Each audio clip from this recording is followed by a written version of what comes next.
afternoon, sir. My topic is all about the travels of Rizal in Europe. Uyuno. Rizal's first travel in Spain is for his education.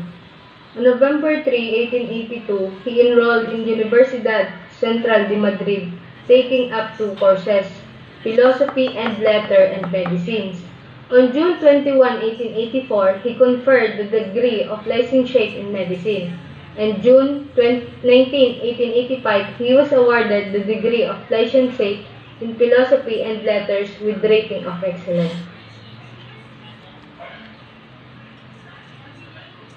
Departure for Spain. To avoid detection by the Spanish authorities and friars, Rizal's departure for Spain was kept secret. Even his own parents did not know because his mother would not allow him to do so. But only siblings and some of his relatives and intimate friends know about his departure. Singapore. Noong May 9, nagdating sila Rizal or si Rizal sa Singapore. May 10, nag-ikot siya at nag-observe. May 11, 1882, 2 p.m., nag-board ang ship nila sa Gemna sa Singapore para makontinue yung trip papuntang Spain. At May 12, nakipag-usap siya sa mga pasahero. At May 13, naramdaman niya yung seasick or nalula siya sa sobrang galaw ng ship. The life of Rizal in Colombo, Sri Lanka. It was Rizal's journey to Colombo, Sri Lanka that was important for him to improve his of the French language while on board a French ship, Gemna. Rizal was amazed by Colombo because of his scenic beauty and elegant building. On May 18, 1882, the ship Gemna reached and arrived at Colombo. Suez Canal. Suez Canal is an artificial sea-level waterway in Egypt, connecting the Mediterranean Sea and the Red Sea. It allows ships to travel between Europe and Eastern Asia without navigating around Africa. June 2, 1882, dumating sila sa Suez Canal. June 3, 1882, nag-quarantine sila para sa board ng Gemna. June 6, 1882, pang-apat na araw niya sa Suez Canal at naka-quarantine pa rin sila sa board. June 7, nag-arrive sila sa port. Magandang araw po sa inyong lahat. Ako nga po pala si John Ernest Lasso Torquator, ang inyong pong tagapag-ulat. Nais ko pong iulat sa inyo ang ilan sa mga lugar kung saan si Rizal ay nagtungo. Isa na po rito ang Naples and Marseilles. From Port Said, the ship proceeded on its way to Europe. On June 11, Rizal reached Naples. The city pleased Rizal because of its big business activity, its lively people, and its scenic beauty. He was fascinated by the Mount Vesuvius, the castle of St. Telmo, and other historic sites of the city. The night of June 12, the steamer docked at the French harbor of Marseille. Rizal bid farewell to his fellow passengers. He visited the famous Chateau Ifredantes, was imprisoned. He stayed 2.5 days in Marseille. Isa pa po dito ay ang Barcelona. On the afternoon of May 15, Rizal left Marseille to proceed to Spain via train. He crossed the Pyrenees and stopped for a day at the frontier town of Fort Bou. After the passport inspection at Portbou, Rizal continued his trip by rail, finally reaching Barcelona on June 16, 1882. His first impression of Barcelona was unfavorable.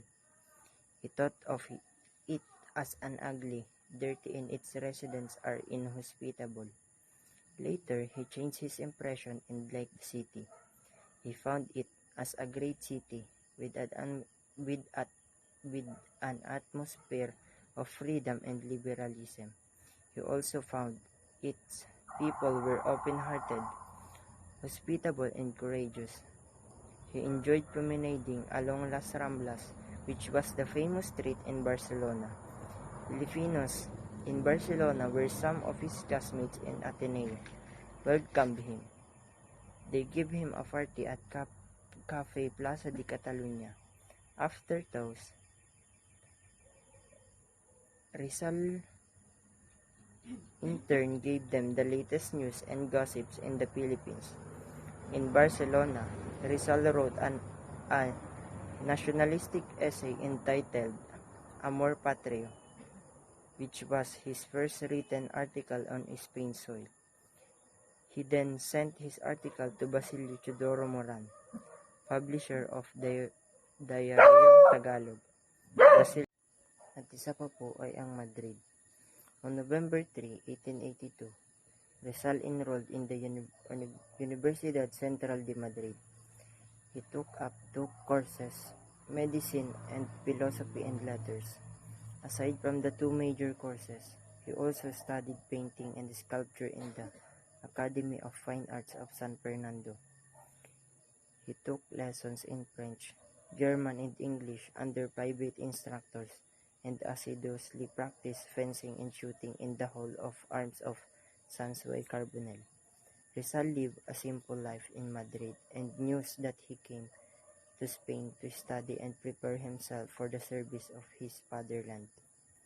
He budgets his money and time and never wasted a peseta for gambling, wine and women. On Saturday evening, he visits the home of Don Pablo Ortiga y Rey, who lived with his son and daughter. Don Pablo has been city mayor of Manila. Rizal then had a love affair with Consuelo Ortiga y Perez, the daughter of Don Pablo. Rizal, being a lonely man in a foreign country and far from his natal land, was attracted by Consuelo's beauty and vivacity. Their love did not flourish because he was still engaged to Leonor Rivera, and a friend of Rizal is also in love with Consuelo. First visit to Paris. On June 1883, Rizal left Madrid to visit Paris. He stayed at the Hotel de Paris but then moved to a cheaper hotel. Like all tourists, Rizal was charmingly titillated by the attractive scenery of Paris, such as the beautiful boulevards, the Opera House, the Place de la Concorde, the Arch of Triumph, the Bois de Boulogne, the Madeleine Church, the Cathedral of Notre Dame, the Column of Vendôme, the Invalides, and the Versailles. Rizal closely observed the French way of life and spending many hours at the museums. In Spain, he became close with prominent Spanish liberal and Republican Spaniards, who were mostly Masons. Rizal was impressed by the way the Spanish Masons openly and freely criticized the government policies and lambasted the friars. In March, joining was to secure Freemasonry's aid in his fight against the friars in the Philippines. Later, he was transferred to Lodge Solidaridad, where he became a Master Mason on November 15, 1890. Still later, he was awarded the diploma as Master Mason by Le Grand Orient de France in Paris. After departure for Spain, things turned from bad to worse in Calamba. Harvest failed on account of drought and locust. Also, the Dominican-owned hacienda increased the rentals of lands cultivated by the Rizal family. Due to the crisis, allowances of Rizal were many times late or sometimes never arrived, causing too much suffering to him. And on November 20, 21 and 22, 1884, Rizal was involved in student demonstrations. They were fighting for Dr. Miguel Moraita, who proclaimed that the freedom of science in the teacher. Such liberal views was condemned by the Catholic bishops of Spain. On June 21, 1884, Rizal completed his medical course in Spain. He was conferred the degree of licentiate in medicine by the Universidad Central de Madrid. In the next academic year, he studied and passed all subjects, leading to the degree of Doctor of Medicine, Rizal also finished his studies in philosophy and letters with excellent ratings. Paris to Berlin. After completing his studies in Spain, Rizal went to Paris in Germany for his specialization in ophthalmology. He chose this course of medicine because he wanted to cure his mother's growing eye ailment. He still hasn't forgotten his secret mission to observe the customs and lifestyle of the Europeans so that someday he will render service to his fatherland. In 1885, after completing his studies at Central University of Madrid, he went to Paris in order to acquire more knowledge in ophthalmology. He was 24 then. He stopped over at Barcelona on his way to Paris to visit his friend Maximo Viola, who is also a medical student and a member of a rich family in Bulacan. And on the November of that year, Rizal was living in Paris, where he sojourned for about 4 months. He worked as an apprentice of Dr. Louis de Weckert, who is a then leading French ophthalmologist, and with his master, his knowledge in ophthalmology improved. While not working at Dr. Weckert's clinic, Rizal visited his friends such as the family of Fardid Taveras, Juan Luna, and Felix Resurrection Hidalgo. Rizal spent many happy hours in the studio of Luna. Luna discussed with Rizal various problems on art and improved his own painting technique. Rizal posed to some painting of Luna. He was one of the Egyptian priests in Luna's painting, The Death of Cleopatra. Good day, sir. Rizal left Paris on February 1, 1886, after he acquired experience in the clinic of Dr. Wickert. Then Rizal set to go to Germany. On February 3, 1886, dumating siya sa Nederburg, a historic city in Germany na sikat sa mga makalumang universidad at romantic surroundings. Maraming nangyari kay Rizal habang siya ay nasa Heidelberg, Germany. He became a chess player.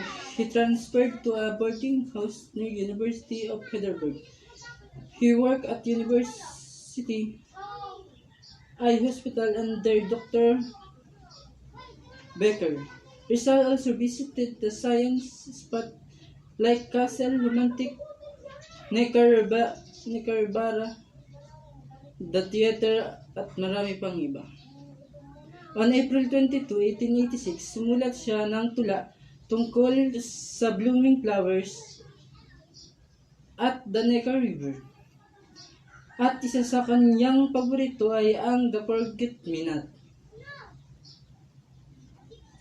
After his long journey in Heidelberg, Germany, nakaramdam ng kalungkutan si Rizal dahil napamahal na siya sa lugar. At sa ganda nito, noong August 6, 1886 ay tuluyan na nga siyang umalis sa bayan ng Heidelberg. Liesbeck and Dresden. Parte pa rin siya ng bansang Germany. Si Rizal ay sumakay sa tren at bumisita sa iba't ibang bayan sa Germany hanggang dumating siya sa Liesbeck noong August 14, 1886. Umattend siya ng mga lectures sa University of Liesbeck at kinaibigan sina Friedrich Reitz, professor at sikat na German historian, at si Dr. Hans Meyer, isang anthropologist. Noong October 29, 1886, umalis siya ng Liesbeck at pumunta sa Dresden. Dito niya nakilala si Dr. Adolf Meyer, Doctor of Anthropological and Ethnological Museum. Namalagi siya dito ng 2 araw, nag-attend ng Holy Mass. Napamangha siya kung papaano nito ipagdiwang ang Holy Mass ng Catholic Church. Dahil dito, isinulat niya ang "Truly I have never in my life heard a mass whose music had greater sublimity and intonation. November November 1, nang umaga, umalis si Rizal ng Dresden at dumating sa Berlin ng gabi. Nalimitang hirit. Sa pananatili ni Rizal sa Berlin ay hindi mai-publish. Ngunit sa tulong ni Maximo Viola na ibigay sa kanyang kinakailangan ang pundo upang mai-publish ang nobela. Noong Marso 21, 1887, ang Nalimitang Hire ay nagmula sa imprentahan. Nagdala agad si Rizal ng mga kopya sa kanyang mga matalik na kaibigan. Kasama si Blumentritt, Dr. Si Jose Rizal, ang Nalimitang Hire ay nakatuon lamang sa Pilipinas. Nilarawan niya ang Pilipinas bilang isang pasyente na may kanser na kahit maingat na ugnayan. Sa lahat ng mga pagbati na natanggap ni Rizal tungkol kay Noli na mula Blumentritt ay makabuluhan. Una sa lahat, isinulat ni Blumentritt, tanggapin ang aking mabuting pagbati para sa iyong magandang nobela tungkol sa kaugalian at higit pa. Ang iyong gawain tulad ng sinabi ng ating mga alinman. Nakasulat sa dugo ng puso at gayon ang puso na nagsalita din. Patuloy kong binasa itong ng labis na interes. Grand Tour of Europe. Place and time. After the publication of Noli, People, Rizal. Situation plan to visit the important place in Europe. Rizal received his money from Pasiano worth 1,000 pesos. He immediately paid Viola the sum of 300 pesos from his kind loan. May 11, 1887, Rizal and Viola left Berlin by train. Dresden. Rizal and Viola, one of the best cities in Germany, visit coincided with the regional plural exposition. Rizal and studied different plants because he was interested in botany. They visited Dr. Adolf B. Meyer. Strolling at the scene of the plural exposition. They also visited the Museum of Art, and Rizal was deeply impressed by the painting of Prometheus Bound, a Greek mythological tragedy. They meet Dr. Jager. Dr. Jager advised them to warn Blumentritt of their coming because the old professor was of a nervous disposition and the maid suffered a shock at their sudden visit.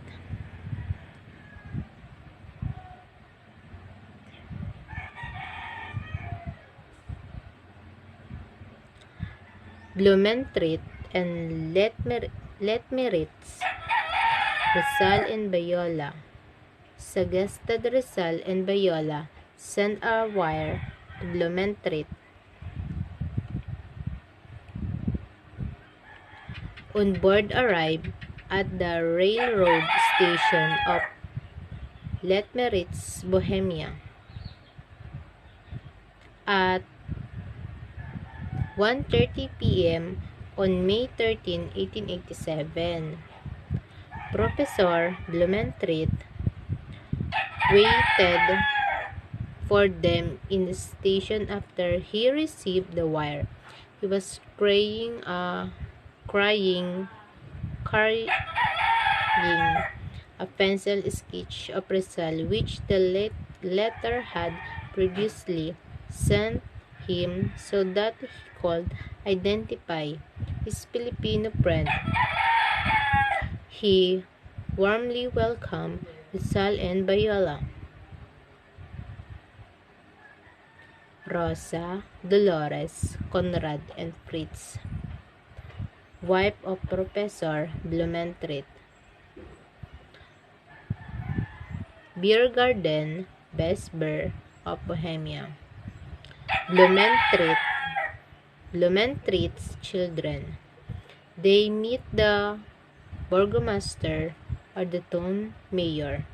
He introduced the two to the burgomaster. Rizal talked in the blunt German, for which the burgomaster and his friends were amazed. Dr. Carlos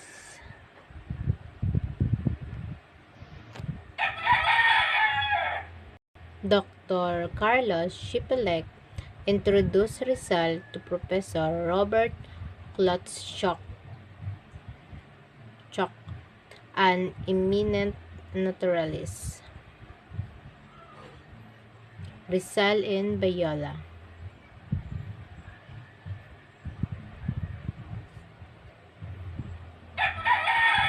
New scene of Europe. May 16 at 9:45 a.m., Blumentritt and his family left Blumentritt by train railroad station to see them off, and they all shed tears in parting us. The train departed. Rizal carried with him all the beautiful memories of his visit to Leitmeritz. History, City of Prague. Dr. Wilhelm, Professor of Natural History in the University of Prague, welcomed Rizal and Bayala and showed them the city's historic spots.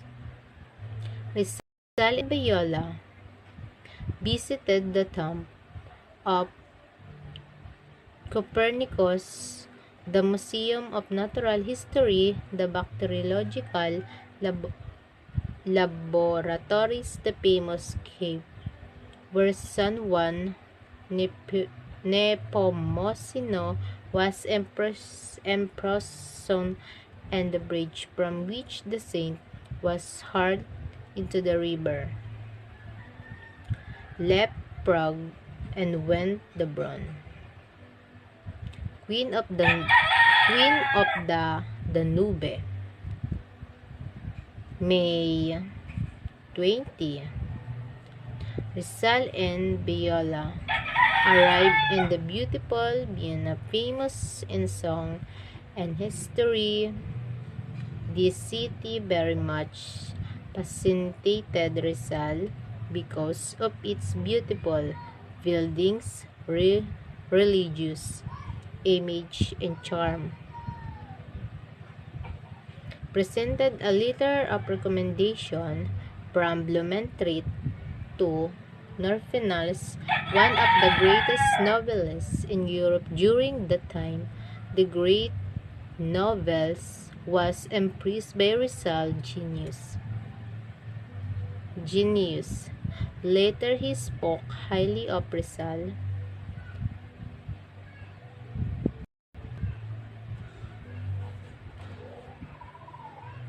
Save his love. Vienna, Rizal.